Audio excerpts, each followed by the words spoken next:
Ice cream lovers, Steve Christensen is my name. Welcome to this session of Scoop School. Nice to have you here.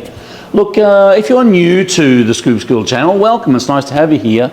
Did you know, come a bit closer, did you know we've helped open over 1,000 ice cream shops?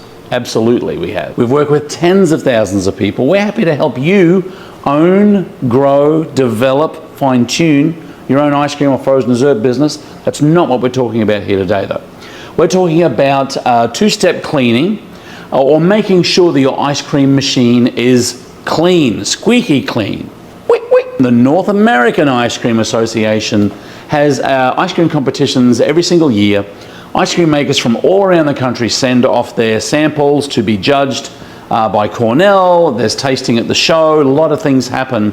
And a percentage of those get disqualified because their bacteria levels are high. Now, when a reading comes back to say that your bacteria levels are high, the first thing you want to know is, why was my product disqualified? Why have I got high bacteria? Could my product be affecting the safety of my customers?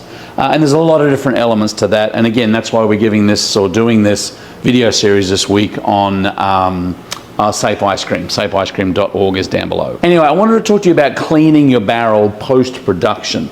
So if Emery Thompson here, let's say we've run, 10 batches through here. We haven't, but just say that we have. So what you'll find is when you run some batches of cold water through and your cold water's coming out and it's quite clear, you can open up your gate and more than likely see a lot of buildup here of butter fat, here on the blades, here on the front bushing. And that typically doesn't just loosen up with water running through it. You have to really kind of get in there and clean that. Now that residue may also be on the surface of the barrel. So once you've run water through your machine, and regardless of what brand of machine it is, we'll take this out before we clean it up.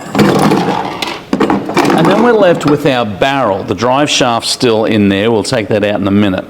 Now, again, you've got a corner back here. I know you're saying, well, we've got a round barrel, but the corner here between the floor of the batch freezer and the back wall, you've got a join there. And that typically is where you get a lot of residue from butterfat buildup over the batches that maybe isn't being cleaned well enough at the end of the day. So they call it a two-step cleaning process. Remember, this machine is going to be left open overnight. All of these production machines that we have are not sealed up overnight. We take our dasher mechanisms out, they sit on the outside, and they're left here with air circulation in them.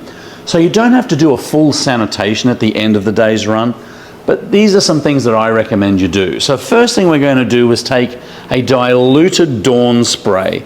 The beauty of Dawn is it's going to actually get the butter fat or the grease, the oil off the walls of the barrel and into that corner.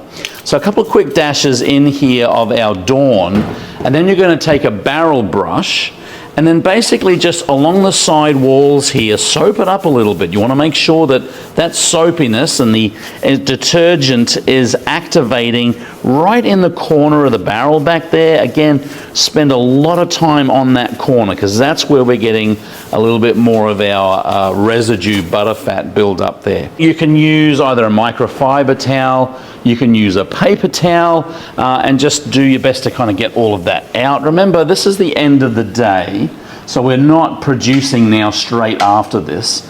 Generally speaking, at the end of the day, we'll leave this open, and then when you come back in the morning, you will be sanitizing again. Second step of our two-phase is a squeeze bottle with sanitizer in it.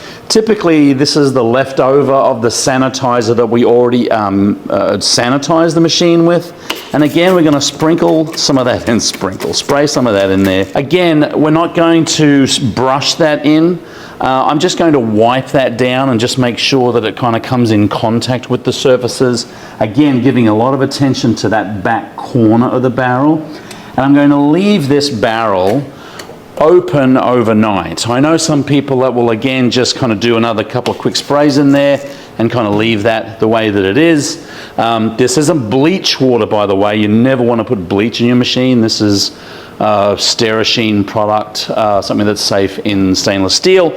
And that's the way we're going to leave the machine. We'll take our drive shaft out because that's got to be cleaned as well. And that will sit here overnight. Now again, this isn't a sanitizer or a sanitizing process at the end of the day.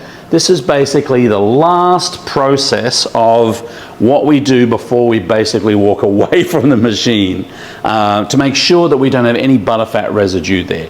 You may want to do a full tear down of the door. You may take the door all the way off, which most of these units can. Run it through the wash, sink, sanitizer, wash, rinse, sanitizer process.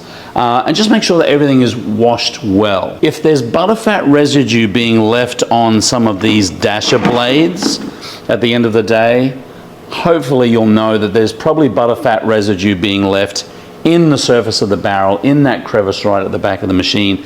So that two-step cleaning process is really important to keep your product safe, to keep your bacteria levels down, and to keep your ice cream delicious for your customers. Interested in your process? What do you do at the end of a day's run?